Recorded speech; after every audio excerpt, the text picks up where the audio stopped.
Candidate जो 2 बार बदल चुकी है, पहले लारी जी को लाया, फिर दूसरे को लाया, फिर लारी जी को लाया, उससे क्या समीकरण कुछ बदलेगा या फिर ऐसे देखिए, स्वाभाविक है कि जिस प्रकार से देश की कुछ जिम्मेदार राजनीतिक दल, उसमें भाजपा, बीएसपी भी मैं मानता हूँ, ये जिस प्रकार का कृत्य, जिस प्रकार से इस चुनाव में अपनी भूमिका अदा कर रही है, यह निश्चित रूप से भाजपा को मदद करने के लिए भाजपा की एक बी टीम के रूप में कार्य कर रही है, जो कि बहुत दुर्भाग्यपूर्ण है। आज ये चुनाव हार और जीत का नहीं है।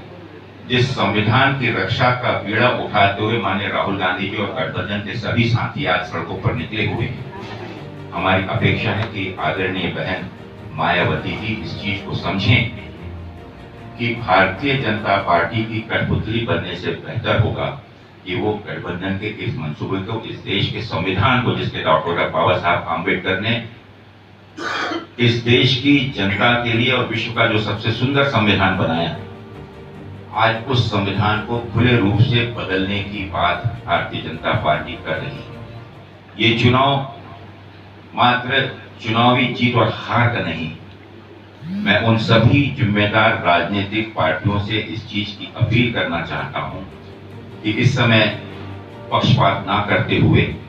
जिस मुद्दे को लेकर, जिस मिशन को लेकर इस देश की जनता जिस बदलाव में के लिए मन बना चुकी है, उनकी मानसिकता को समझें, क्योंकि संविधान अगर नहीं बचा तो ना ही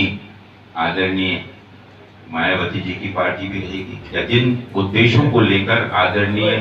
काशीराम जी ने कितना लंबा संघर्ष किया और जिस चीज के नाम से मायावती जी प्रमुख रूप से सम्मानित की जाती हैं, जिस संविधान के माध्यम से हर जाति समाज को एक समानता और अधिकार प्राप्त हुआ है, अगर हम चूक गए तो ये सब अधिकार छीन लिए जाएंगे। इस देश में एक भाषा, एक जात, एक धर्म, एक पहनावा, इस प्रकार का हम सभी लोगों को भुगतना होगा। अगर संविधान बदलता है तो हमारा रिजर्वेशन पूर्ण रूप से खत्म कर दिया जाएगा। इस देश के ओबीसी, एससी, एसटी, दलित, अल्पसंख्यक, उनको दी हुई जो विशेष सुविधाएं हैं, उनको दी हुई गई जो विशेष प्रावधान संविधान के माध्यम से जो अधिकार दिए गए हैं, उन सब का ना ही सिर्फ हनन होगा, लेकिन